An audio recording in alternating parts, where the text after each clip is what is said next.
It appears to be a beautiful day in Heatherfield. We're shown a nearby forest where a fox is on the hunt for food. The narration calls this a dark forest where animals don't like to stay. A wind blows through the forest carrying seeds into the air, somehow all the way to Kandrakar, growing for who their narration names the Dark Mother, an entity that dwells beneath the dark forest. The guardians are sleeping peacefully except for Will. In Kandrakar, the Oracle has called a meeting, larger than we've ever seen, with the rulers of all the, quote, parallel worlds. According to Yanlin, they have detected a hostile force for some time.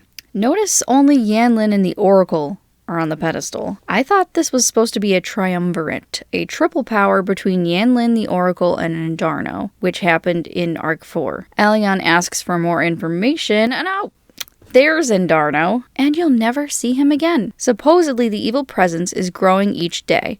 They don't know what the threat is, but they say that it's something that gains ground every passing hour. We're shown a tree growing as she says it, and why wouldn't they think that it's this coincidental tree that's the problem? Also, Yanlin reminds me of Ugwai here. The Oracle suddenly starts yelling, saying that they will not wait around defenseless, and declares that he's going to seal off Kandrakar. Arai and Caleb are shocked by this. Yanlin, of course, is against this, and the Oracle calls her out for being biased for Heylin. I mean, he's not wrong. He tells everyone to go back to their worlds, and when Yanlin tries to say something else, Hamrish yells that his decisions have been made, which was very intense and shocking to me. The Oracle makes his way somewhere we haven't been before, the Vault of Powers. We meet a giant named Nayla. Their design changes here, from this shadowy look to suddenly not in shadow. Nayla apparently hasn't seen Hamrish in centuries. The Oracle is in a foul mood, though, joking about first needing an appointment. And when Nayla demands respect as the guardian of this vault, the Oracle rejects the ancient rules, demands they open the vault, and projects a vision of himself to tower over them. Nayla unlocks the door and begins to recite some ancient ye who enter here jargon when Hamrish interrupts again, commanding Nayla to step aside. At this point, I'm suspecting that the Oracle is either being influenced, controlled, or body swapped. This just isn't like him. Sure, we've seen him get emotional before, but he's generally more tranquil than this. You could argue that this threat that they're worried about must be really huge, but he's really never reacted to this way before, no matter what was going on. I mean, the closest we've really seen to an outburst from Hamrish was with Luba, and maybe another time that I can't recall right now. Nayla tells Hamrish that he won't get far by ignoring the rituals, and then Hamrish thinks to himself about how annoying Nayla is being. So out of character. Now we see the vault, which contains the elemental powers in their purest form, supposedly, which is different from the Oromirs we normally see, but it does look the same, just giant. The Oracle sets the powers free. Nayla says this will bring danger and pain to whoever receives them, and that these are the core of Kandrakar's powers. And they're both talking about these powers as if they don't know who's going to receive them. Nayla probably isn't aware of who the Guardians are, but it's weird that the Oracle says whoever gets these powers will protect Kandrakar from the outside, implying that the Guardians won't be the ones to receive them, really. When Nayla learns about the Oracle's plan to seal off Kandrakar, of course, they begin to protest. Hamrish blasts them and says, yes, I am going too far, tells the powers to find a worthy heart, and then they rocket off into space. Okay, so for this next part, I'm going to try and walk you through the thoughts I had in real time, as cringe as it may sound. Okay, well, this is creepy. Some guy's in Cornelia's room. Is it Caleb? I mean, long brown hair. I mean, it can't be Matt because there's no stubble. Okay, he's taking her magic. All of their magic. Okay, now he's in Will's room. There's Matt's picture for some reason. No, it's not Matt. Wait a minute. Okay, she's dreaming about Matt. No. No. No. This really didn't look like Matt, but it is. Will's dream was about not getting a hug from Matt, and he's just staring at her. Meanwhile, he's looming over her, taking the heart of Kandrakar, after taking all the girl's powers, saying you're back to who you used to be, and then for some reason an evil-looking image of the girls show. I think that's an important distinction, that Matt says that instead of you're no longer who you were. Kind of like he's resetting a change that occurred sometime. And Matt was probably able to take the heart because it was willingly given to him. I mean, that was a strong start to the arc for sure. Cornelia awakes the next morning to her mother's surprise at her dying plants, and when Cornelia tries to use magic on them, nothing happens. She believes her magic to be gone and is actually happy about it. Meanwhile, Irma is marching her way over with no shoes on and is a complete wreck about the situation. She doesn't even talk quietly, and Cornelia's mom hears her say she has powers. And then, of course, she asks about it.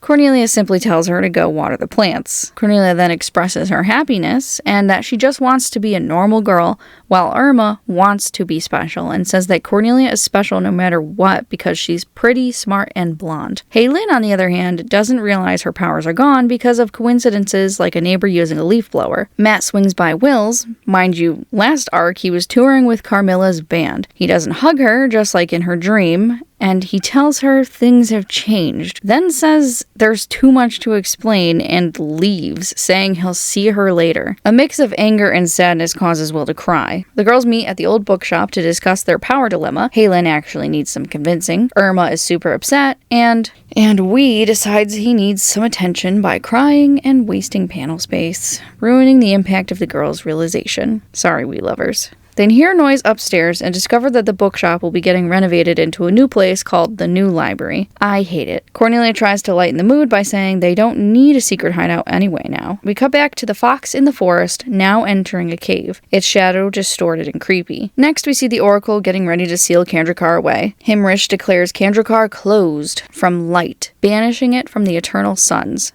travelers, and thoughts. All the while, Yanlin adds lines like, "May Kandrakar's light shine from within, its inhabitants left alone, and may the kingdom's minds remain pure." A stone shell encases the fortress.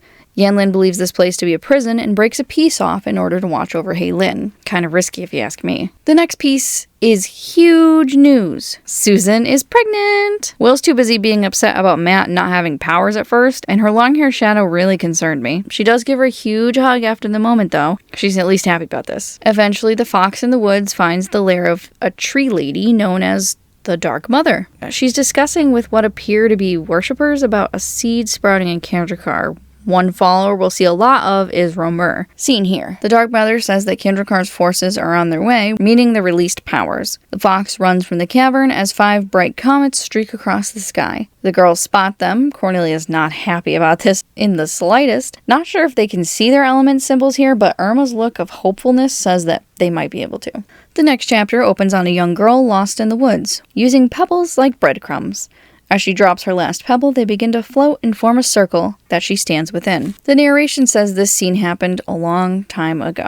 Now we see the aftermath of the comets, landing right in front of the girls. Streams of light and bubbles of flame swirl around them, and we get new outfits. Okay, let's take a closer look at these right now. First, Will. I will never like not having bell sleeves. These are sort of still like bell sleeves, but not even close. I will say overall I noticed that they do cover up midriffs in this version of the clothes, which I don't care either way, but I mean, except for Taranee apparently. But aside from that, I mean, Will's skirt kind of becomes like these bodysuit pants things, which look a little strange. Her boots are the same. Tights are the same. Her hair gets this interesting new, very sharp angled look to it, and I'm a fan of that. And pointing out now, one thing that's common across all the girls is they have gloves now, so they've got this black element to their clothing. Okay, Irma. I actually love the longer hair. I know some people don't, but I guess it's kind of a standard thing. Oh, you power up, you have more hair because that means more life, more vitality. Will doesn't really have more hair. I mean, she gets more volume, like nice hair products, Kandrakar. But I don't know. I'm just really into Irma's long hair. And her gloves go almost all the way up her arm to her shoulders. Love it. Irma's design, I really, really like. And oh yeah, I didn't point out before, their symbols are now on their clothing, which, I mean, if we were going to have symbols, I guess, let's put them on the clothing. Makes sense to me. Will's just doesn't look nice on her clothes, in my opinion. It's just like a weird format. I would have put it like maybe the other way. Irma's shoes are different. I think she's got the only different shoes compared to everyone. She now sort of has boots like closer to Will's. Of course, T for Taranee. Okay, she's very much the same. She just has short sleeves instead of a tank top now. So, I mean, they kind of take away the coolness of that because her tank top was very unique. She's also got gloves, but just on her hands. And then her hair. They had a chance to make her hair better, but instead, it's still the weird spider do. Which, I don't know if they were trying to go for, like, the same sort of hairstyle that Susie in Rugrats has or something. Like, is that what that's supposed to be? Even though they come out to points. But now she's got this long part, which, by the way, they occasionally just forget to draw the extra length of hair in some pictures. Taranee got the short end of the stick in this outfit redesign. Then we've got Cornelia.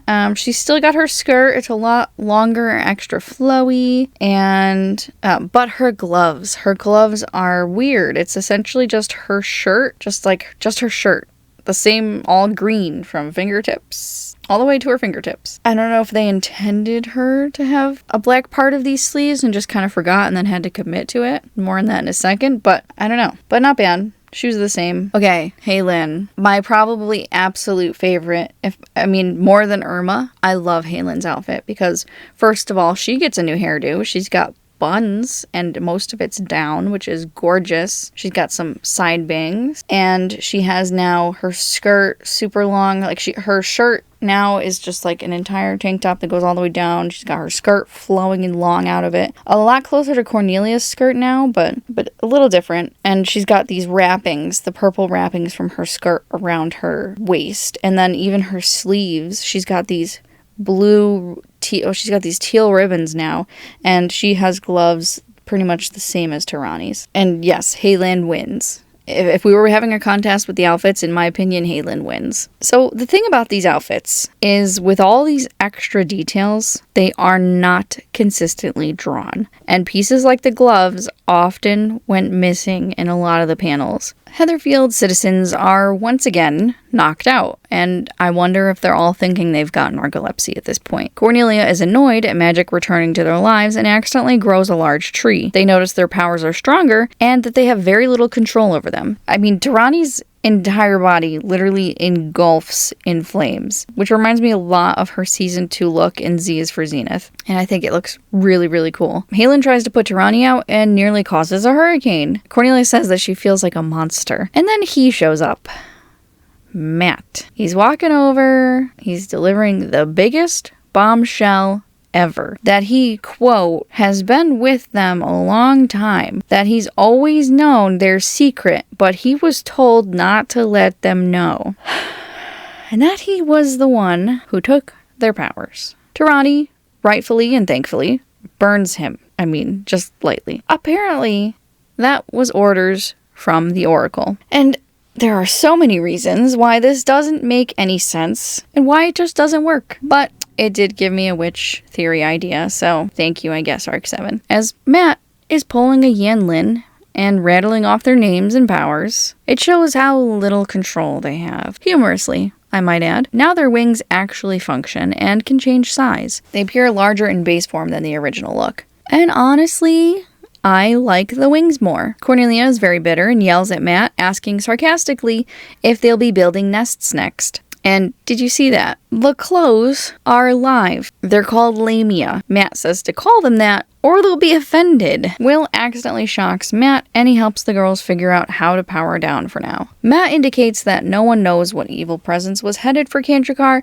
but the narration tells us that the seeds that blew in are growing an evil tree, which should be kind of obvious. Everyone around them begins to wake up, and Taranee's having trouble putting out her finger. Cornelia crunches through the ground with each step, and air is just swirling around Haylin. They try to pass this off as wet cement and party tricks. That night, Cornelia's dreaming, showing us that she was the little girl in the forest. Cornelia, though, doesn't know who this is yet, but it's her past, and her mother almost tells her about it, but is distracted that the tree outside is suddenly blooming again. Out of season. Cornelia runs out after seeing this, hoping her powers stay under control. But it's tough for everyone. Halen causes gales in class, and Taranee's hands keep catching flame. The whole thing is essentially guardian puberty. By this time, the new bookstore has opened, and the girls have to enter their hideout through the sewer. On the way there, they pass a wooden door with a circle of stones embedded in the surface. Cornelia tears up, but says nothing about it. When the girls arrive in the bookshop basement, they see Matt is already there, unexpectedly. The night before, Matt had said the girls had to find the root of their power to be able to fully control their powers, and that he'll act as a coach. Matt asks if anyone has seen any signs of their roots. Cornelia shares her strange dreams. Matt says that means she should look for her root now. At least someone is actually pointing out that dreams are important for them. But Cornelia yells that she never really wanted this and attacks Matt. He dodges and gets her to calm down, but that doesn't stop her from roundhousing the door that they passed earlier. The Dark Mother senses the girls are headed in her direction, and we see that Romer harbors some bitterness towards the Dark Mother, rolling his eyes as he calls her ambitious. Romer says that maybe those that approach us are looking for a specific place, to which the Dark Mother screams at him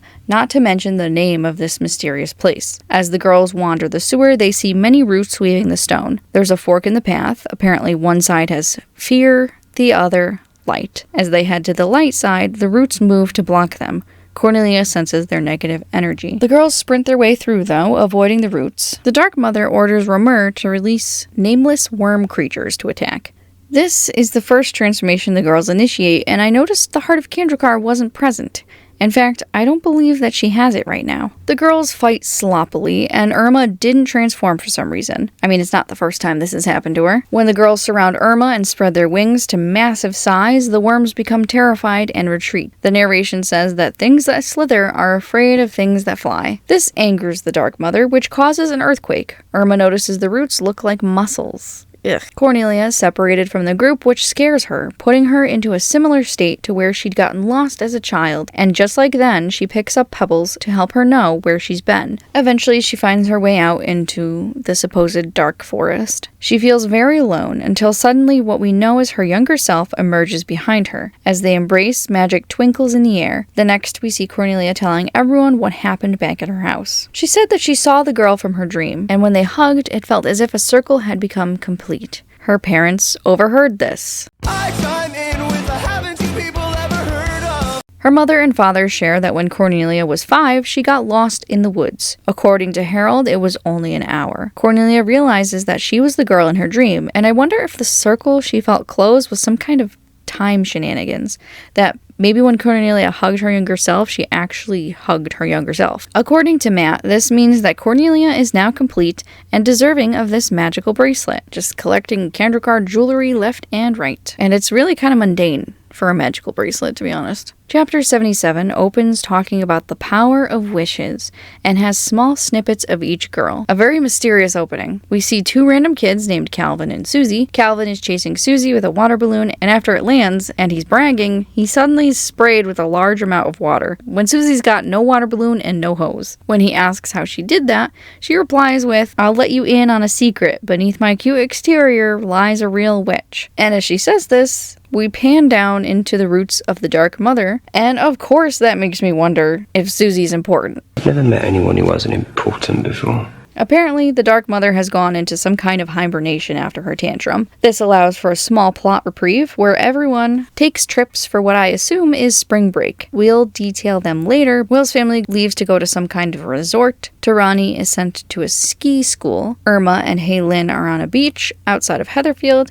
and Cornelia chooses to stay home. This portion felt like it was some sort of dark illusion or dream created by the Dark Mother. One major reason were these Kandra Coke brand sodas. I mean, you expect me to believe that a real soda brand in this world is called Kandra Coke. Anywho, the Council of Kandrakar must be raking in dollars on the side, and this symbol in the sand seemed ominous, like they were being watched by some mysterious figure. And at the end of the chapter, we see Calvin and Susie again, while also seeing some bizarre plant, and Susie's telling Calvin this is her secret place where she brings important people. And a shooting star goes by, and then that weird plant turns out to be carnivorous. We never see Calvin and Susie again, so I don't know.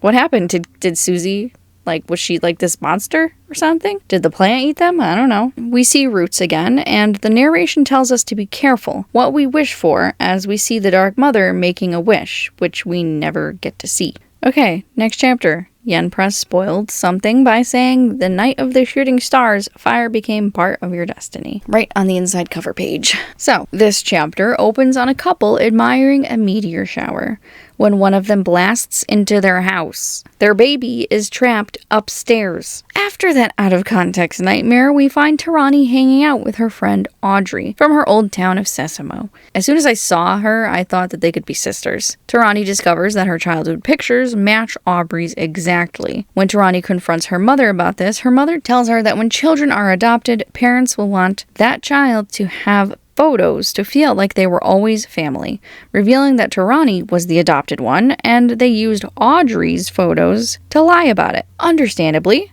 this is upsetting, and then she runs out into town while on fire. I chime in with the haven't you people. Everyone meets at HQ where Matt says that maybe Taranee's losing control over her power because her root of power must be related to this part of her past. And I honestly think Matt knows what happened to her already. She later asks her mother for more detail. All she knows is that Taranee's original family lived outside of Heatherfield, and the fire burned all that they owned. Taranee was only a few months old at the time. Taranee and the group head to the library because heck yeah, where they search microfilm for more information. They learned it happened when Taranee was 3 months old. Fun fact, Haylin was the last born guardian, and she was born 3 months after Taranee. I'm pretty sure Haylin's birth triggered this event.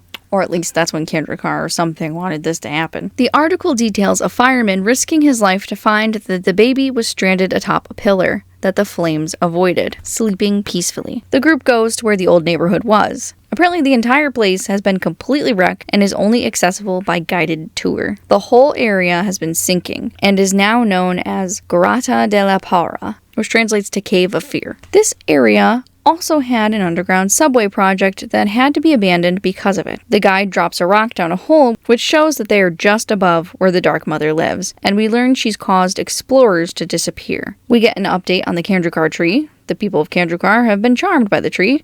Only Yanlin's concerned, of course, and thinks that the evil they're hiding from is already inside. Hamrish denies this worry and points over to the coincidental tree and says, if there was evil here, why would everyone be smiling? Just wow. Also, there's children in Kendrickar, apparently. Meanwhile, the girls close in on Taranee's old home. A root tries to wrap around Irma. Cornelia isn't here, by the way. The girls decide to transform and find the house, but the Dark Mother's roots attack again. Taranee becomes flame and goes to the spot where her cradle was during the fire. That's when she learned that the Dark Mother actually tried to get her as a baby, and the meteor came to save her. Taranee realizes this as the root of her power and goes nuclear, which almost kills the others aside from Irma just barely having time to shield themselves in water after she just barely gets free. This deals a lot of damage to the Dark Mother.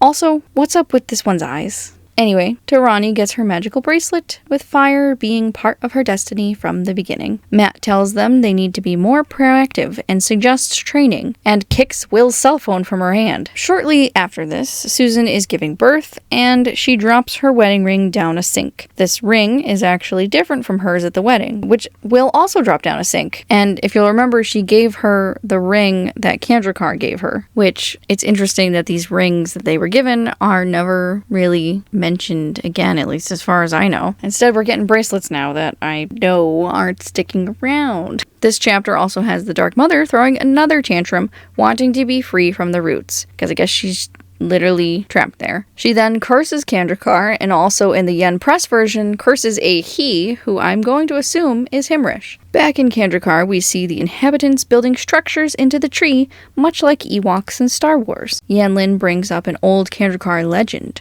She brings up the story of Meter, the Queen of Spring. The Oracle seems annoyed by this. Wherever Meter walked, forests grew and flowers bloomed. The Oracle blushes as he calls Meter a gem among gems. And this man is a womanizer in my headcanon, so I'm already assuming that they had a hookup at one point in the past. Yanlin continues by saying Meter had the darkest of destinies, Pride overtook her, and her desire for power caused her to become a monster and attacked Kandrakar. The other unnamed elemental queens defeated her. They exiled her into the Void, banished from all worlds, except apparently Heatherfield was the Void. I guess Earth grew around the Dark Mother. Yanlin theorizes her comeback, and the tree is part of her plan. But the Oracle doesn't listen and says that this is only a legend and nothing more. He denies that everyone's happiness is false, so Yanlin demonstrates her point by approaching the tree with intentions to harm it, causing the people of Kandrakar to stand guard. Now he believes her. One morning before Irma wakes up, a root tries to strangle her in her sleep. She's awakened and doesn't know that this happened until she sees the mark that it left on her neck. Matt believes this mark was left by someone trying to take Irma out before she could gain her full power. A loud sound begins to thrum elsewhere in the underground after Matt leaves. The girls end up triggering some metal doors, but Will stops them before they can use magic, pointing out that there's no magical threat present and that these are mechanical doors. Here we're introduced to U-18.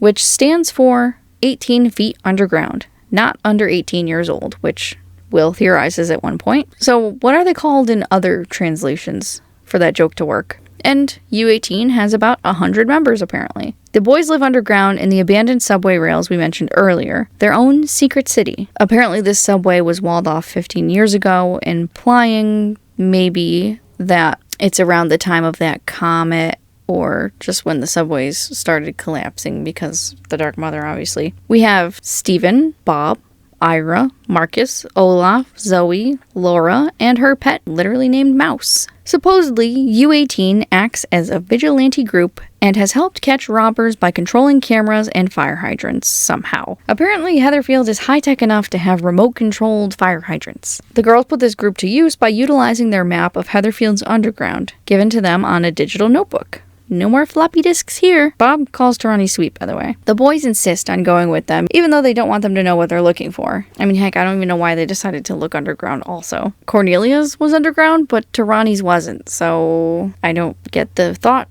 logic here. Cornelia pretends to be scared, and while they send the boys ahead, they run off in another direction. Halen thought she was actually scared, so either she lost her lie detection ability or it doesn't work on the other guardians. They transform, and Taranee pays mind to hoping that there isn't gas in these tunnels. Irma also transforms halfway. Still, nothing new to her. We see that someone is following them, and before we even get the mystery feeling of it, I was able to tell right away that it was Matt based on his earlier outfit. Irma's feeling weak, and she decides to go in the direction she feels weak. The Dark Mother has her minions awaken larvae, and oh wow, is that nightmare fuel. Don't worry though, Cornelia punches one with her skirt. Hi. Or I guess the skirt punched a thing. Irma fully de-transforms during the fight and is just kicking and punching. They make quick work of the larva and discovered the old mine we learned was beneath the subway. Will gets frustrated that Matt is never around to help, and he decides to come out of the shadows to say that he doesn't get paid enough for that. Also, We is uselessly on his shoulder and wastes panel space by asking Irma if she's hurt. Look, if he served a purpose, I wouldn't be so annoyed. Dormouse would have been a better magical companion. Rest in peace, Dormouse. Will yells at Matt for putting them in this vulnerable situation and is concerned for Irma's health. Matt only responds with an oracle-y answer calling Irma's biggest enemy uncertainty, and that she needs to know her heart and make a choice. And more nightmare fuel comes in the form of 1,000 spiders. That stupid skirt lamia blocks them for Cornelia. And the funny thing to me here is Cornelia and Halen handle the spiders the same way they would in the Game Boy Advance game.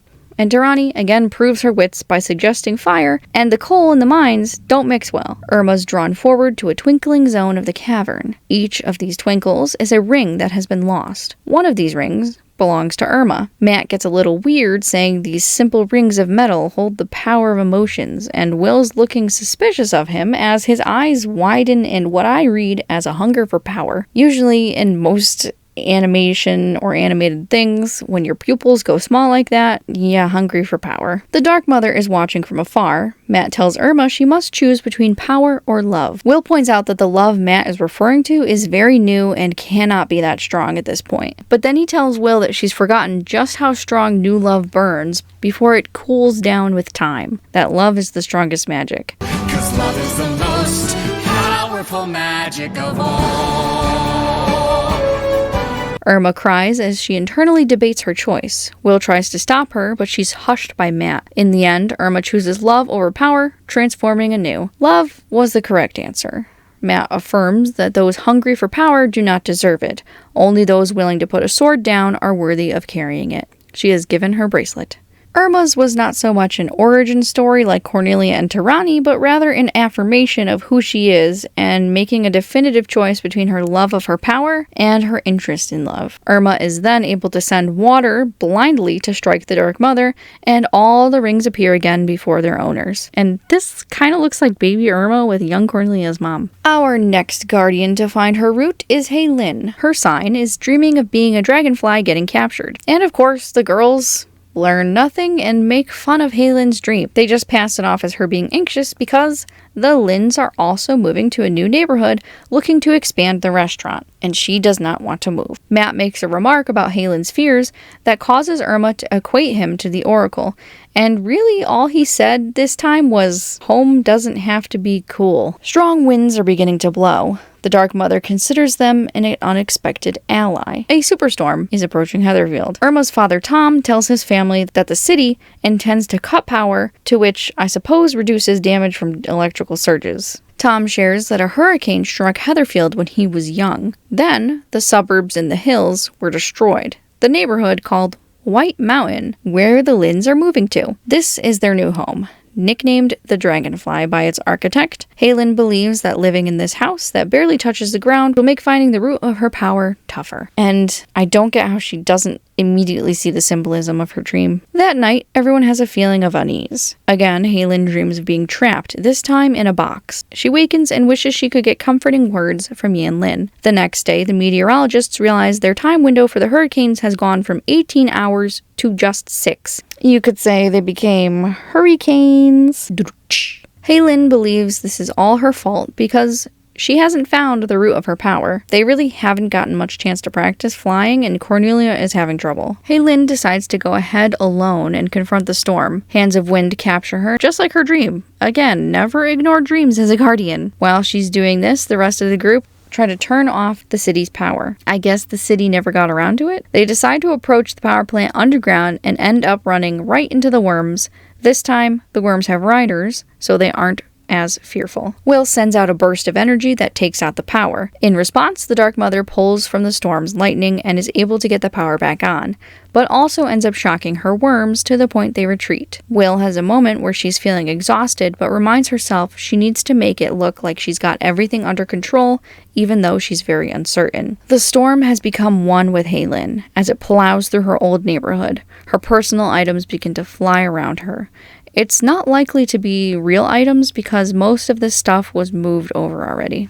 It comes off kind of funny here where Heylin thinks of what to save, quote, my dolls, sketches, photos of Eric, and my parents. I know it means photos of her parents too, but I read it as saving her actual parents, and debating that was kind of hilarious to me. Heylin realizes this is a magic illusion. She remembers something Yan Lin said. When a strong wind blows, you must know what to save. She spots a little box, and inside was a dragonfly. She uses the box to contain the storm. The meteorologists pick up Heylin as a third storm and can tell that the air is being sucked in. She successfully absorbs the storm and drops the box into the sea. When everything's cleared up and Heylin heads home, the house received no damage. She remembers the house is named the Dragonfly. A dragonfly is delicate but can withstand adversity. The Lins are such supportive parents because they actually offer moving back above the restaurant because they know Heylin was uncomfortable. But she's alright with living here now. Matt bestows her power bracelet.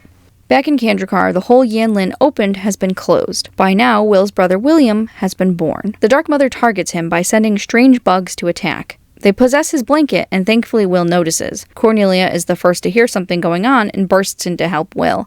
However, Cornelia did not see the possessed blanket and poses that she must have seen only a bug. Thankfully, Irma has reason, saying that they should know by now this means danger. Matt appears in the window suddenly and tells her that she needs to wake up, that she's failing as a leader and letting everyone down by not finding her route. He goes to pat William, but she slaps his hand away and tells him to leave. That night, the Dark Mother's bugs swarm Will. She's dreaming about her average day, but when she gets to school, there is a new bully, new teachers, and students. This teacher kind of looks like Courtney Grumper. And then she sees a photo. The other girls have graduated. This makes her realize this is a nightmare. A bug starts talking to her and says it can help. Turns out Will is still dreaming, but is sleepwalking around Heatherfield. Cornelia and the girls notice this, but Cornelia affirms that this must be done on her own, like the rest of them did.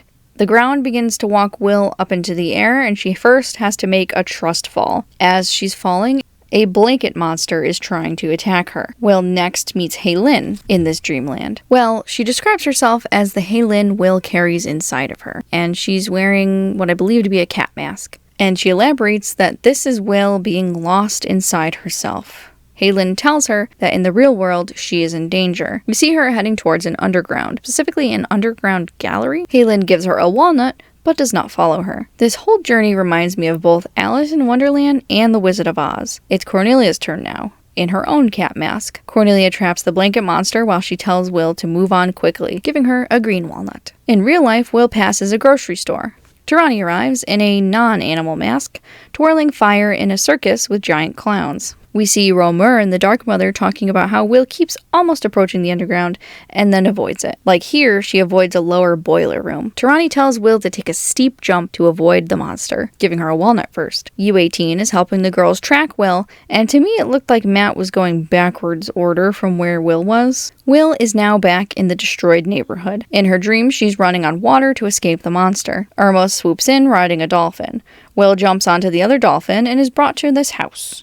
I'm assuming this is Will's childhood home. And don't forget the next walnut. In the house, there are many pictures of the girls. Matt, Susan, Dean, Arube, and one that might be William. Will subconsciously climbs down into the underground, and the bug that's been journeying with her is revealed to be evil and turns into the blanket monster. The girls meet Matt at the shop Will passed a while ago. The girls are becoming very worried, but Matt urges and reminds them that they can't interrupt. Will is now standing before the Dark Mother, with her nightmare face, but candy corn eyes. In her mind, she's standing before her bedroom mirror, where she's unsure. Her reflection is certain, though, and has belief in herself. She leaps into the mirror.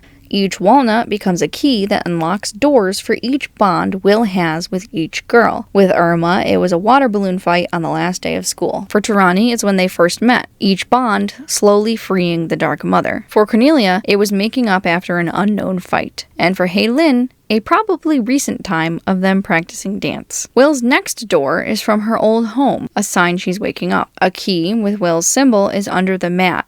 She says it's just like the movies and made me think that Will and Susan watch a lot of movies together. Behind the door is her new family, including Dean and William. After this is a pink door with a crystal-like refraction. She believes this to be the bond she shares with Matt. She recalls the time they skipped school and wandered town. He had given her a lock, and he kept the key. This key now appears in her hand. She unlocks the door, and the Dark Mother is free. Pink light bursts from Will as she transforms, and they meet. The Dark Mother calls herself the most powerful and oldest force in the world. And if Earth grew around her, that's kinda true. She strikes, but Will shields and lets loose an explosion.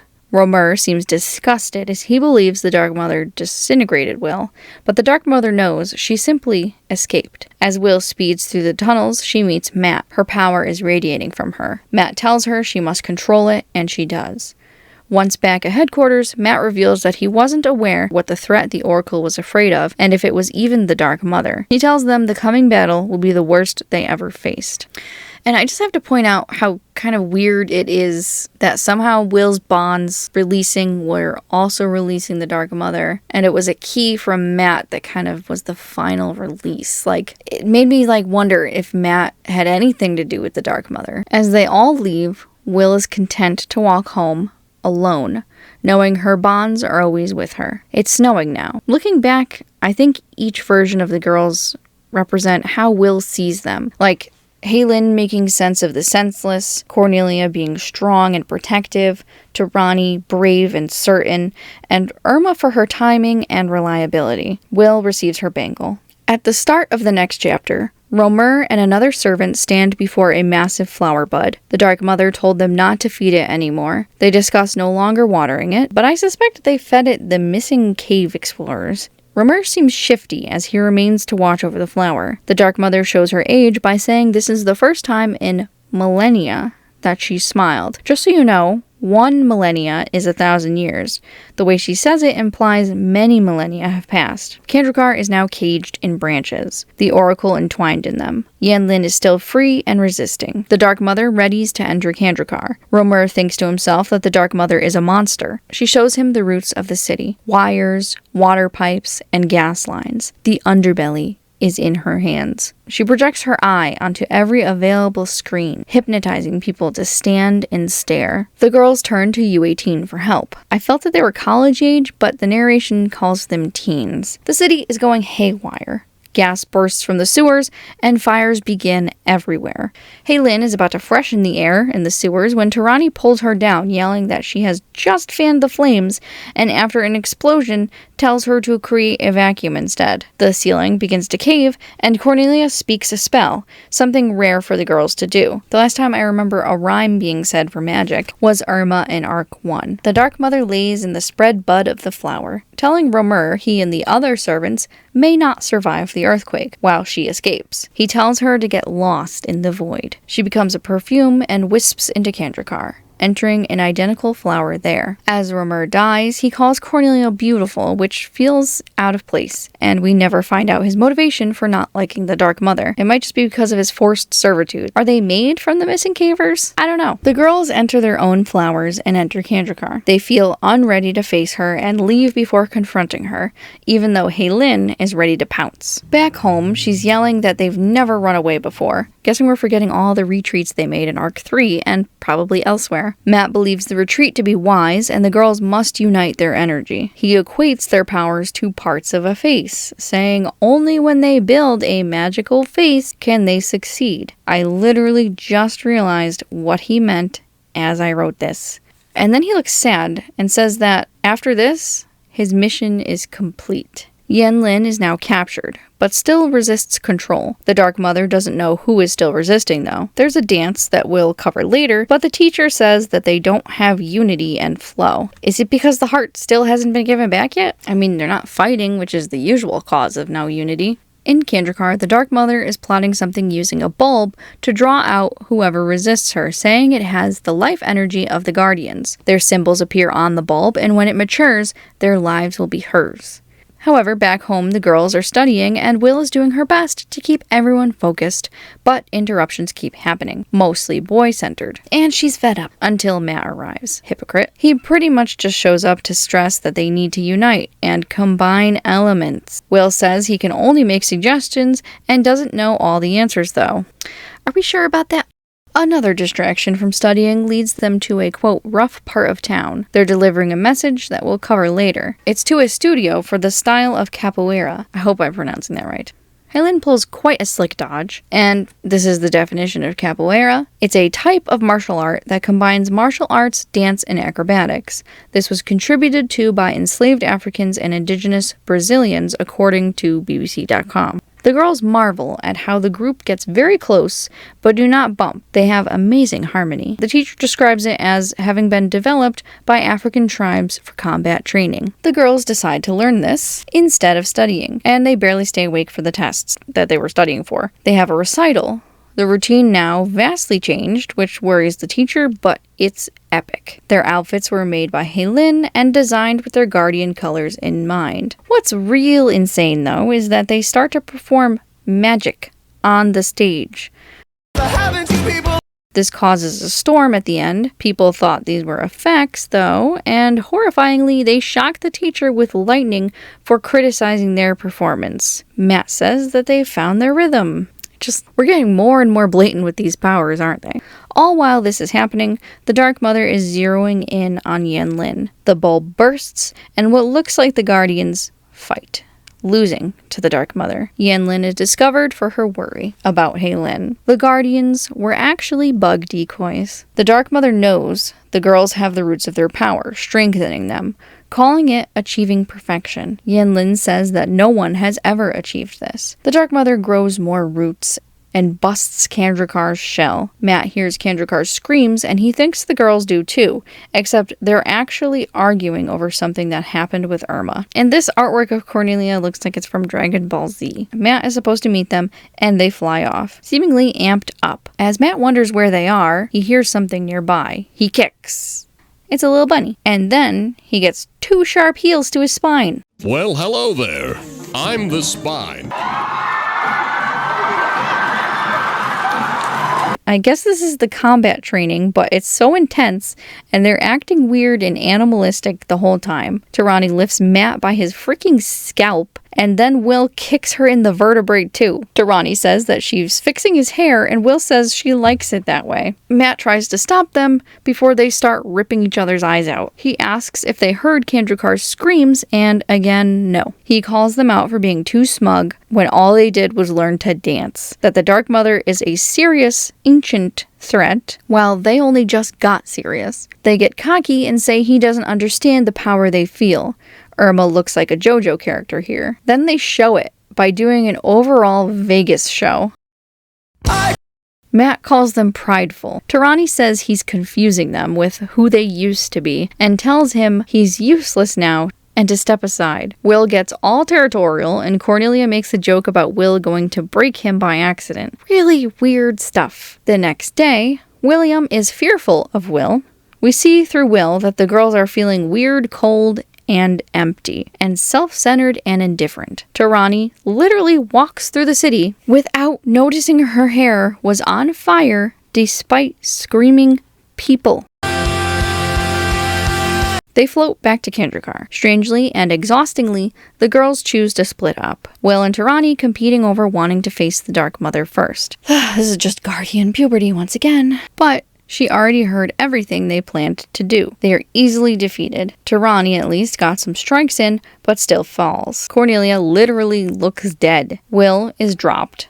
Heylin frees Yanlin and boasts about her strength. She quickly scolds her for being smug and separating. She tells Heylin that they aren't just united physically, but also through sadness and joy. They each awaken, their bracelets lifting them into the air, becoming their symbols. White light showers everything, and together they form a powerful entity, supposedly created from their friendship. This ethereal feminine being approaches the Dark Mother. The narration calls her another element, a fusion of all. Fire, earth, air, water, and the power that binds them, which Will has been calling herself this entire arc. Colder than winter, hotter than a star, made of light and darkness. She turns to stone, imprisoning the Dark Mother within her. Her statue now towering over Kandrikar. Yanlin says that she'll stay stone for all eternity. The Guardian's energy will keep her imprisoned. I mean, what happens after these Guardians die, though? Does she come out? Anyway, Irma and Taranee get married. Just kidding. But Taranee does have a moment where she thinks that they need that being's magical energy to be powerful. Himrish is ashamed of himself, saying his decisions and predictions were all wrong, putting Kandrikar in danger, saying his last order is everyone to pay homage and bow to the Guardians. He tells Yanlin that Kandrikar must choose a new leader. She tells him not to be so hard on himself, but he covers his face in agony, saying it's about time he did. We end like we began, with the group walking down the street, saying they don't feel any different. Not sure what that means, though. Are they still power hungry? They go to the Golden, are flirted with, Will pours ice in this guy's shirt, and they laugh the night away. This last chapter of Arc 7 feels more like a bonus chapter, and a great teaser for Arc 8. The Oracle and Yanlin are about to meet with the congregation. The Oracle admits he still feels weak, and Yanlin is worried he even confessed this. It's not like him, I guess. You know, honesty. The people of Kandrikar are physically sawing the roots away. Himrish says that he would have once fixed the fortress in the blink of an eye, but just has bitter tears instead. He calls for the Guardians. Is he just being lazy? Or doesn't actually have that power anymore? He asks them to remove the roots at the base of Kandrikar where it's anchored in place. He tells Yanlin to go with them, and he gives her this sash he's been wearing, called the Stole of Power. He says this gives her the authority to open doors. The Oracle looks sad and says, "May the elements forever guide your steps." Will thinks it's odd that he said forever like it's a goodbye. As the girls trek beneath Kandrakar, Yanlin gives us lore that the murals down here come to life, and that every time there is a new oracle, the fortress changes its look, adding a layer to it. She warns them that down here is dangerous, and everything down here slowly disappears, the past vanishing into the abyss of memory. Enter the doomed to repeat history quote. She also says that the memory of that oracle disappears too. Eventually, they reach a waterfall that they can only pass by renouncing symbols and useless trimmings, so they leave their bracelets behind. The waterfall showed them specifically that they had to. The girls pass through, and Yanlin takes a moment to leave behind the stole. The foundation is swarmed with roots that are breaking the anchored ropes. They go back out to their bracelets and can somehow go back in now. Yanlin turns the bracelets into new ropes to help anchor the fortress. Each girl attaches them to a floating stone. Yanlin gets hit by a flailing rope. The girls destroy the roots and move to attach the other end of their cables, but Yanlin passes out before seeing this. They succeeded, with Kandrakar now rooted, using the girls' elements. When Yanlin awakens, Himrish and the heart of Kandrakar are there. Yanlin and the heart are mutually healing one another. Apparently, Yanlin was holding up the fortress with her mind for a brief time. Also, I'm not sure why the heart needed to be healed. And then he tells Yanlin that she's the new oracle. He sort of forced it on her. Knowing that she didn't like ceremony, he transferred his power when she wore that scarf. And he's all like, "You knew I wanted to leave." The stole of power literally, I guess, stole his power and gave it to her. It's like if your boss just kind of gave you the keys to lock the door at night and went, "Okay, you own this place now." They have a ceremony with cloaks anyway, even though we just learned Yanlin does not like ceremony. And a power of the oracle is also revealed that they can hear the thoughts of billions of people. And Will says hello to the heart on Yanlin's neck, but I don't know if she gets it back. And then Yanlin does something some oldies call most unorthodox. She removes her cloak and brings out a chest of items. Everything is neon pink and looks like toys. Will gets a bola, Taranee gets a ball, Halen a fan, Cornelia a ribbon, and Irma a tambourine. She literally says that she doesn't play music well, and says she's got no rhythm, despite being most into music. Yanlin changes the fortress to suit her style. I can barely see a difference though. Himrish gathers some items, dressed in plain tan robes. Will and Matt muse on what Himrish might be doing now. Return to Basiliad or journey the worlds. The narration says that maybe he'll realize he doesn't have all the answers, and that it must be odd he no longer has foresight. They hope to cross his path again, someday. Will admits some of his decisions were questionable. We see him take a moment of awe at the new fortress design, and he fades off into the clouds.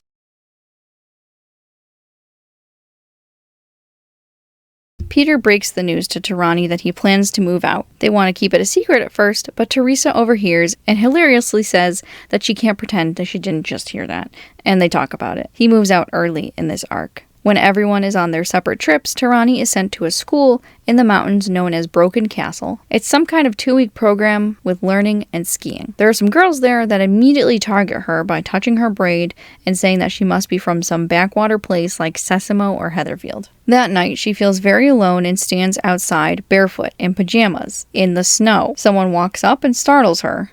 His name is Hamza, and based on his cadence, they don't speak the same language. The groundskeeper spots them and they run off. She doesn't see him again for a bit, but the girls are being awful again, purposely saying her name wrong and saying it sounds like a spider. Okay. And they push Taranee down the slope. Hamza appears and ices them. They laugh about it together, and Taranee imagines a life with him in Heatherfield. Okay, I know Nigel's gone, but what about Luke? One morning, Taranee catches the girls about to dump snow on her bed, and she melts it with her powers. They don't see this. She calls them out for their behavior, and by the end of the vacation, she has a great time dancing with Hamza. As you know from the plot section, Taranee was adopted, and this causes only a brief rift between her and her parents. I wanted to point out that I think Taranee read her mom's mind here, so she ended up saying, "Bye, Mom," because she knew her mother thought it. She at one point tries to tell Peter that they aren't real siblings, so he shouldn't care about her, but he affirms that they will always be siblings, and that he's here for her. Teresa shares some information about Taranee's parents that she had collected. They had a shop below their apartment, and the building burning made them have to give up Taranee for her sake. We also learned Teresa used to sing Taranee to sleep. Yen Press makes it French, and the English version of the song says, "Lend me your pen to write a word." In the moonlight, we only see a little. We searched for the feather, we searched for the fire. When Taranee comes to terms with the adoption, she asks Teresa to sing this to her. One day, she's releasing a flower into the river as she feels grateful for all that she has. She hopes aloud that her parents found themselves with luck also. Everything calms down and the family returns to some weird pastime of naming pizza toppings. I put the Dance Academy stuff here because Taranee started it all. Now, for some reason, the whole group is getting into dancing. Irma literally isn't even into it. They show the teacher their routine and Irma is literally just controlling the music. But as you know, this leads to recitals. And by the end of the arc, Jensen offers Taranee a job as a dance instructor.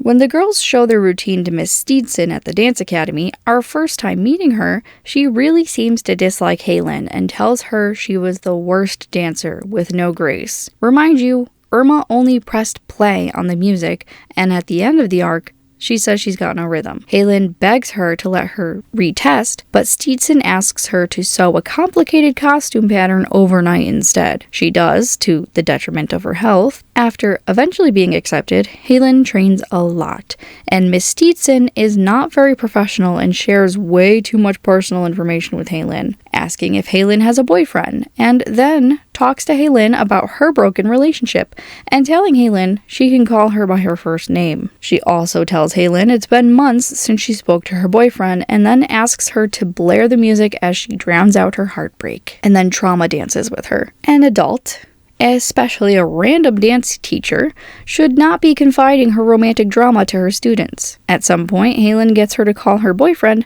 and he just so happens to be there. Of course, Haylin gossips to the girls about this. When the girls all reflect on their day, Haylin says that she made a new friend, but doesn't say it's Miss Steedson even though she's right there, which makes it seem even weirder. Steedson then happy dances with them. As you recall, Haylin was very anxious about having to move and took some time to warm up to her new home, but here it is all decorated. And you can bet the entire arc, Yanlin was her main priority. When Will is unconsciously wandering town, Taranee asks Haylin if she's thinking about Will. She says she is, but then brings up her grandma. Later on, Haylin ponders telling the secret of being a guardian, because no one understands the pressure they're under. But it's mainly because she's literally cracking without Yanlin's coddling. I knew that was going to get them eventually. I would trade it all away if you'd come back to stay. This kitchen's not the same without you. It's just a greasy spoon. To make matters worse, Miss Steedson is sick, possibly cancer, and tells her she wants to share a secret, as if this wasn't unprofessional enough. Look at Haylin's face here, by the way. She's like, really? It's just to show her the garden, though. At least she didn't confide that she was dying. And she asks Haylin to deliver this note, the one to the Capoeira studio. And when Haylin comes to visit later, she sees the flowers are dead. Miss Steedson is dead. So I guess she was cryptically confiding when she told her that these flowers need water every day, and then Haylin dances in the garden as tribute. At the very end of the arc, Haylin expressed that she wants more independence, and for her parents to stop treating her like a kid. She starts looking for a job.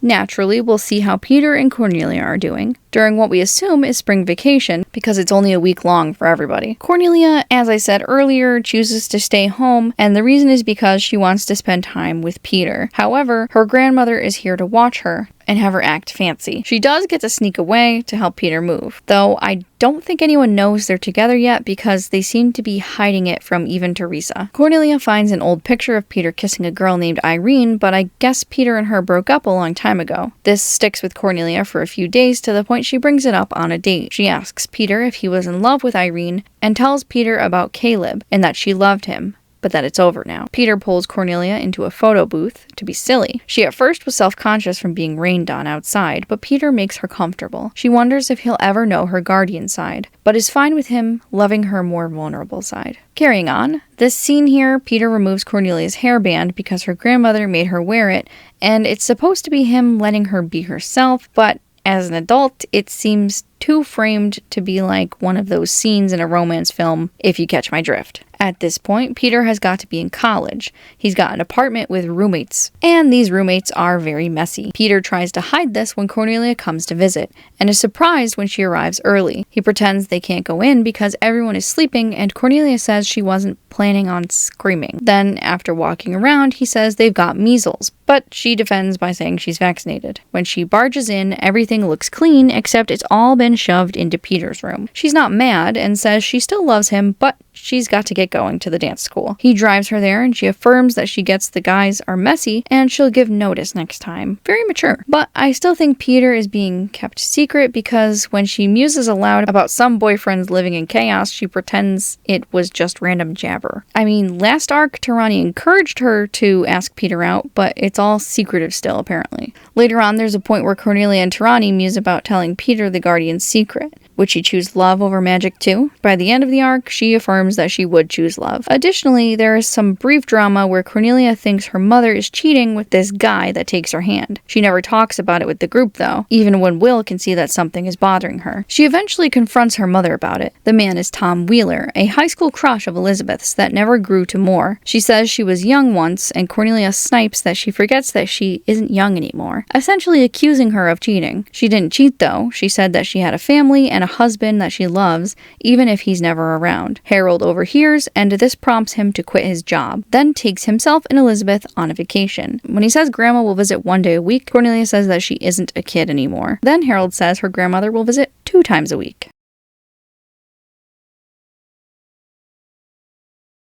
Let's talk about Irma. She doesn't start with much happening, but this is a good time to talk about the vacation her and Hei Lin went on. Irma was invited camping with the Lins, but it's really beachside with bungalows. They say starfish camping, so at first I was not sure if that's the resort name or if they intend to lay on the beach like starfish. Hei Lin says that she has a feeling a million awesome things are going to happen. Then a guy named Craig appears. Eventually, Craig shows up with his girlfriend, Stephanie. She at first seems upset that Craig hasn't missed her these last 3 days, and that he said he's never met such fun girls, and they've been together 24/7. But it's all show, and she says they're going to have a great time. I read them as adults, so all of this praising and doting rose red flags. They take them on a yacht, to a party with celebrities, shopping for clothes, to a water park, an amusement park, and cliff diving. Then, on the second to last day, they invite them to a starfish party, which now I'm thinking is the resort's name. And it ends up being a cake fight.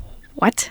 And ick. The fourth wall is broken when this guy asks why our face is clean and throws a cake at us. I was so weirded out at their whole vacation. At the end of the trip, they get to go to a midnight swim and bonfire. They muse that it all felt like a dream, that you don't realize how lucky you are until it's over. Hei Lin is drawing in the sand, and it looks like this Aztec-like drawing. Then the narration says maybe Witch will have new enemies to fight, and that seemed like a really suspicious clue to me, which is one more reason besides Cornelia's Candracoke and Taranee's mysterious Hamza that make me think it was all an illusion. Again, more on that later. Okay, now we can talk about Steven, or Stefan, however you want to pronounce it. I guess we'll go for Stefan. Another blonde for Irma to fuss over. They meet when Taranee is researching her parents at the library.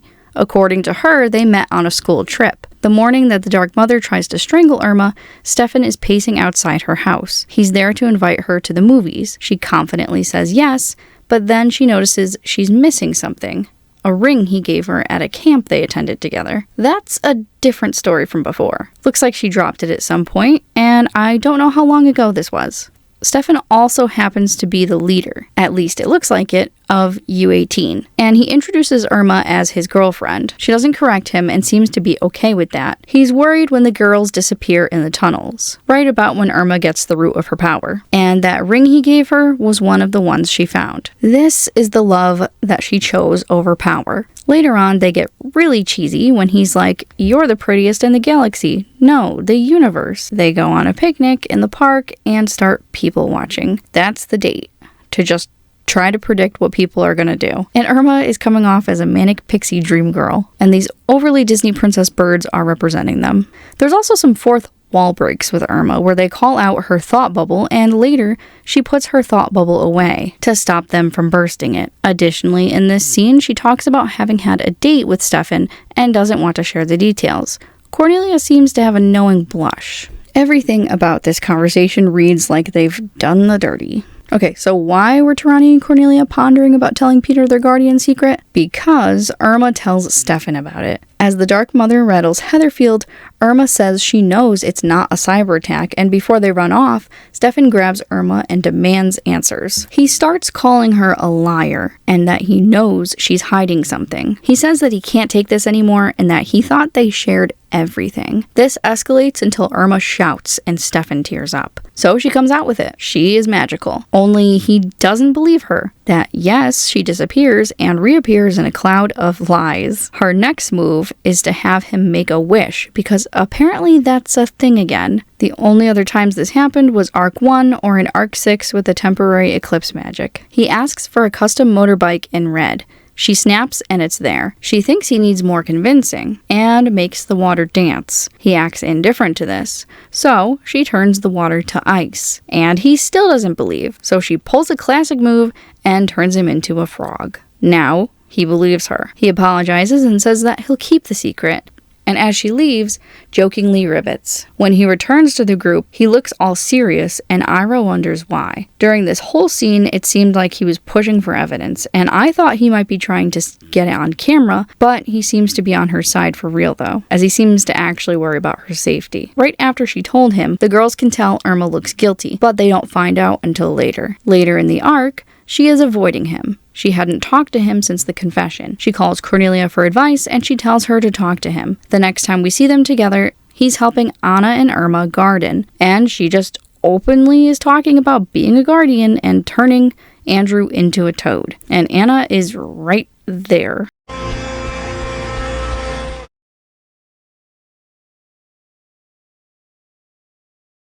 Okay, the moment you may have been waiting for. We've got to talk about Will and Matt. Matt was the only one who could take their powers and the heart from Will because he actually has Will's heart, metaphorically. But man, this was out of left field and so painful to watch. He's so cold to her the majority of the arc. Like, here, why did he even show up? If he was just going to say, see you later. At that point, Will doesn't even know why he's acting weird, but it causes her to believe he never even cared about her. Don't forget, this is also after he was on tour with Carmilla for months. The same tour where he never answered phone calls or texts. And then it's revealed to her that he's supposedly known they were guardians for a while. And when she tries to ask where their relationship stands, he says that the past will remain in their hearts. To me, that says move on. And then we see a flurry of iconic moments for them. This was a poor writing choice, because now Matt looks like a complete arse for all the heartache he's caused up until now. Like all the times they had a skiff over having to lie about where she's been, the only excuse is that he had to be a sleeper agent and was awakened. Later, when Cornelia gets her bracelet of power, Taranee makes a cruel joke about it looking like he's proposing, and asks if she's jealous. Like, what even is that? She knows their relationship was on ice. And Matt comes off as a jerk the whole arc. For example, when he kicks Will's phone out of her hand when he suggests training, they seem to get a weird enjoyment out of it, but he ends up distracting her from a phone call that Susan and Dean were in a car accident. And yes, she is pregnant at that point. And this kick looked personal. He doesn't take any time to discuss anything with Will, and she gets really mad at him, giving vague, mysterious advice and then disappearing. Sound like anybody? And I really wondered if he was going to be revealed as some villain, especially when he's eyeing those rings of power with hungry eyes. Will seems to feel the same way. And then he teases Will's heart here by asking Will if she forgot how powerful love is before it grows old, and makes burning eye contact as he calls love the greatest power. And I can't figure out what Will wanted to say to Irma when Matt hushes her. When Matt later aggresses to Will about not finding her route and says to Heylin that Will would be guilty if Yenlin falls to harm, she smacks his hand away and shoves him out. I thought she was detecting Matt as evil. As you remember, Will's bond with Matt seems to be the core root of her power, which is weird based on their behavioral arc. As he gives her the power bracelet, she sees that he's wearing the heart key that he'd given her. Matt gives a pep talk the morning the Dark Mother hypnotizes everybody. And when the group needs to strengthen their unity as a whole, he calls Will a resplendent jewel. Definition of a resplendent jewel is attractive, impressive, colorful, and sumptuous. Of course, this makes her blush and wonder what he even is to her anymore. This is before they confront the Dark Mother in Kandrakar for the first time. Will stands up and starts asking in her mind, "You talk, but you say nothing. You look, but you don't see me. Are we friends or just co-workers?" She says the last part aloud. Just co-workers. There are strange twinkles around them during this, and while Cornelia is confused, Matt answers with, "There's no time for distractions." And his split panel with the Dark Mother did not do him justice. Also, did he read her mind for the rest of that? After the girls flee from the Dark Mother in Kandrakar and Matt demands they need to unite by saying they are like a face, that's a little on the nose. And then she seems sad when he says his mission will be complete. Like it means he needs to leave. Will seems to pick up on that, and she finally asks to talk. She asks why he ignores her and pays her no attention, like they never were a thing. She grabs his collar and demands to know if he loves her still. Mind you, Cornelia and Irma look so uncomfortable in the background. Matt only responds with, "So many things divided and kept us apart," to which he has a little tantrum over. And then he says, "I love you like the flowers love the rain, how lips love smiles." And then he contests anyone to try and say that anyone has loved someone more, and that he'll laugh if they try. And if they laugh at how much he loves her, he'll laugh with them. It's very poetic and weird.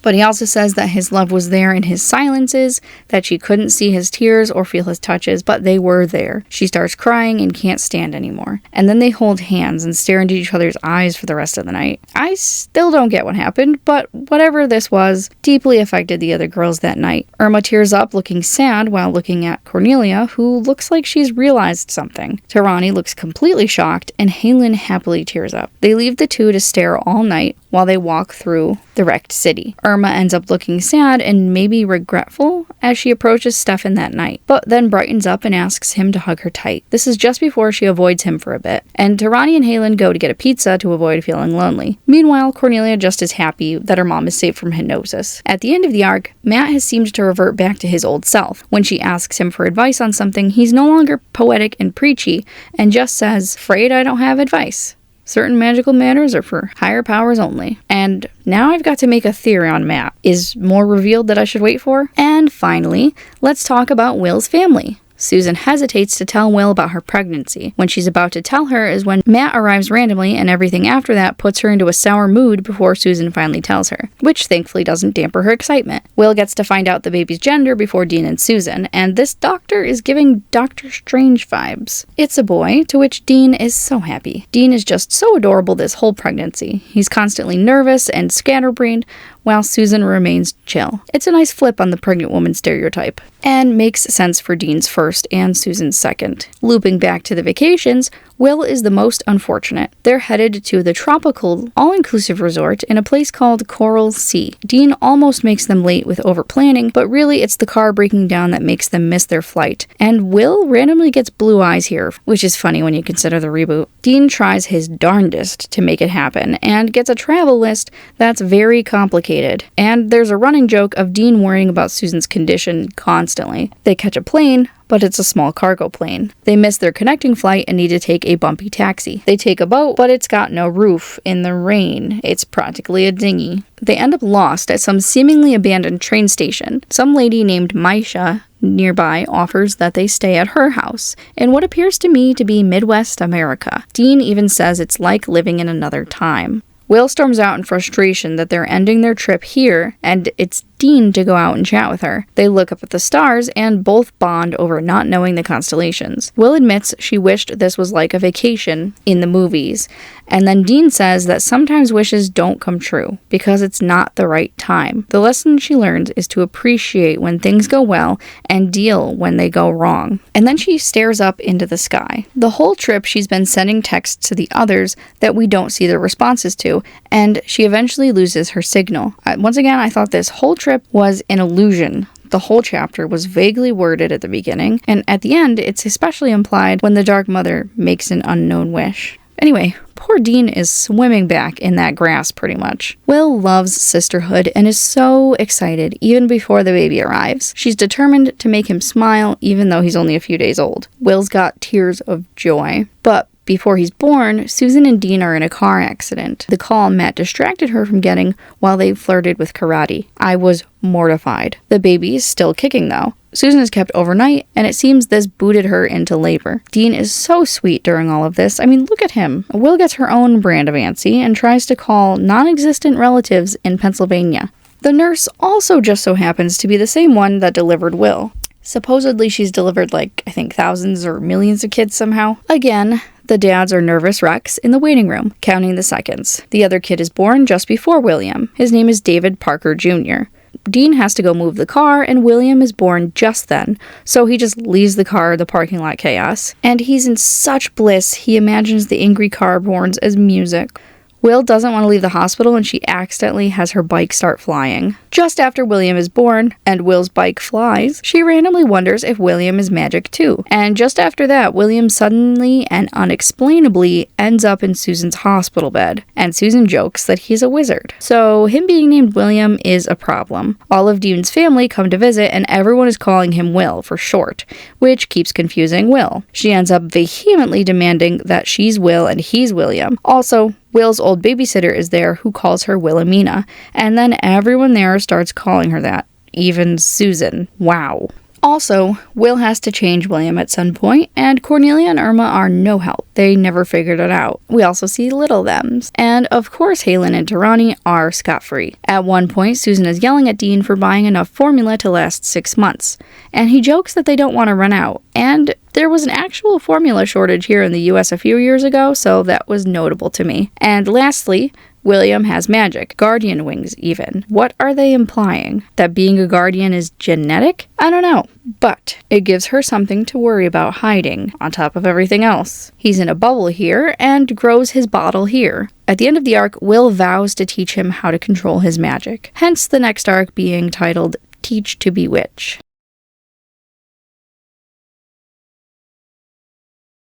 So it's time for my final thoughts on Arc 7. Unfortunately, the room I normally record in is 900 degrees, it feels like right now. So I'm just sitting in our very beige-ish green living room right now, but I did put Ellie on here to try to spruce it up and make it a little more witchy. So here are my final thoughts on Arc 7. I didn't hate it enough to write an entire alternate arc like I've done for Arc 6, but there's a lot that could have been better. The immediate thing that I want to point out is Matt knowing everything, apparently way longer than we originally thought. So in the comic, Matt first learns about the girls in Arc 4. And what they did with him in Arc 7, I think, is some kind of response to his representation in the TV show, because Arc 4 was coming out after season 1 of the TV show had aired, and Matt had learned about the Guardians at the end of season 1. So I think they immediately decided to write something in the comic there to cause him to now be in on the secret, because they couldn't have Matt in the TV show being a little bit better than comic Matt, even though he always was and always has been.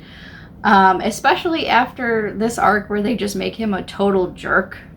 They must have been writing the arcs as they were airing. So as Arc 4 was coming out, they were probably writing Arc 5.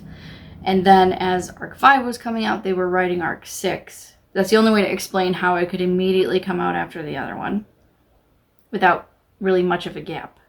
So with that in mind, that means part of Arc 7, at least, was being written while season 2 of the TV show was airing. So I think that they definitely had that influence how they wrote Arc 7 Matt, with suddenly giving him this he's known all along thing, even though it just completely messed up everything. Now, of course, this is all speculation, but it's kind of really funny for me to think that the writers of the comic saw what was happening with season 1 and 2 of the show and reacted to it with what they did with the storylines. Like, obviously, Matt, we just talked about, like, oh, your Matt found out? Well, ours did too. And guess what? He also knew the whole time and has a mysterious background. And then with Yanlin, I imagine them being kind of jealous about Yanlin being, first of all, alive and hilarious. And they're like, oh, okay, so your Yanlin is alive and funny. Well, guess what? Our Yanlin is Oracle now and is funny and is pretty chill also. And then the wings. They're like, oh, okay, fine, we can all fly now, but our wings are bigger than yours, much bigger. And briefly also, I keep referencing back to Arc 5 and how they also added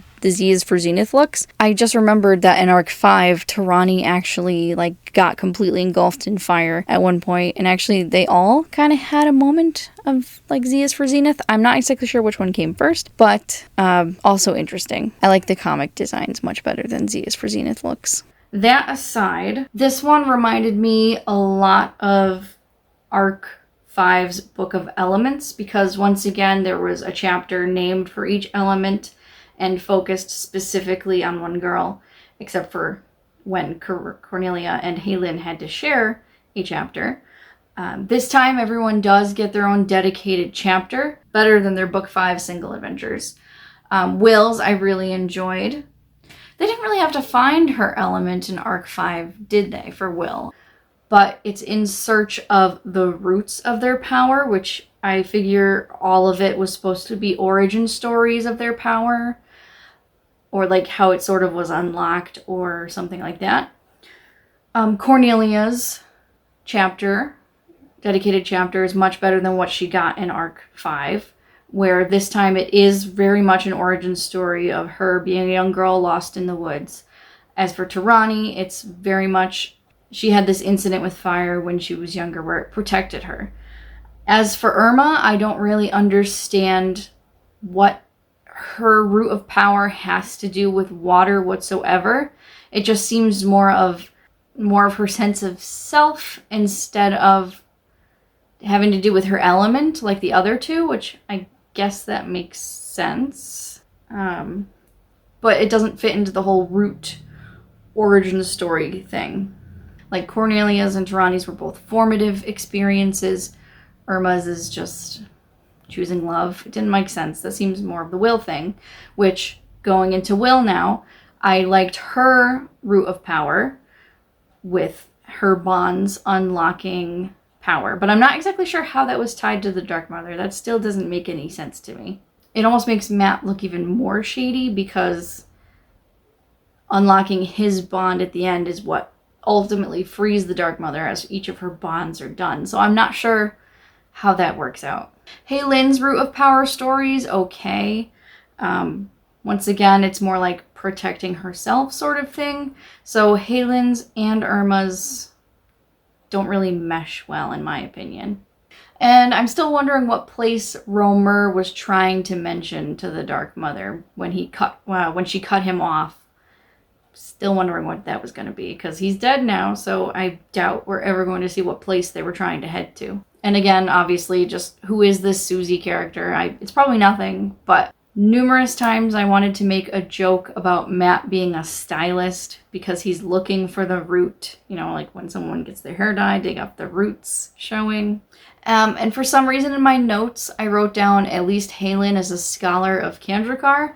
If I remember what that meant, I'll put a picture or something to say why I thought that, but this is the bane of writing your notes down and kind of waiting a few weeks because I don't remember what that meant. And also the Dark Mother's screen plan of going onto people's screens really wouldn't work today because, she did that just by touching the cords and sending her image out throughout all of the network, but because of all Wi-Fi, Bluetooth, everything, that wouldn't work nowadays. Cell phone towers, there's no root connection, so she wouldn't be able to do that nowadays. Also, again, I want to point out that Stefan, or Steven, as you might say, really seemed like a threat, maybe even a future threat. Don't spoil it for me, but I really wanted him to be someone working in the sidelines trying to get all this footage of the Guardians throughout the town. Because it really seems to have been leading up to that, even a little bit of the last arc too. I originally was afraid of the new designs and I didn't like them. I was like, ugh. But it's kind of interesting. I think that they fell after the TV show existed, really ramp up the comic. And including Taranee's like Zia's for Zenith look was an interesting choice, and that not all the rest of them don't get to turn into their element is also an interesting choice. Interesting italicized, meaning I don't really know about that. I'm looking forward to Arc 8. I still don't know what that Shadow Heart was all about back in Arc 6. I thought maybe something of that would show up in this arc, but maybe it's next arc. I don't know. Let's see. I hope to see what the heck that was about. Oh yes, and before I forget, talking about the Oracle leaving, I guess now I can't think that he's evil and doing all this evil stuff now, because now Yan Lin has stepped in. So it's going to be interesting to see whether or not she cannot be biased and actually be fair to the rest of the Guardians. I don't like the idea of those weapons or toys that they basically have. So hopefully that's done well. I would have changed everything of what they have. Like, maybe Taranee should have a tambourine because she's into dance. She was the dancer. And that's really it. After this video is going to air my alternate Arc 6 video, so I hope you enjoy that. I wanted to kind of work that a little bit. Originally, I left this out of that plan where I was going to work in a way for them to get a resistance to darkness that would affect how they dealt with the Dark Mother. But really, the Dark Mother had nothing to do with darkness. She was just more of like Earth. So I'm not sure why she was called that or anything like that. I guess that maybe the Dark Mother of Spring, but they never gave the full name there. So I don't know. And there's probably some meaning behind her legend and her name of Meter. I did not look that up. If you know anything about that name or anything that might indicate what they got the idea for this arc for, put it down below in the comments, please, because I didn't look into that.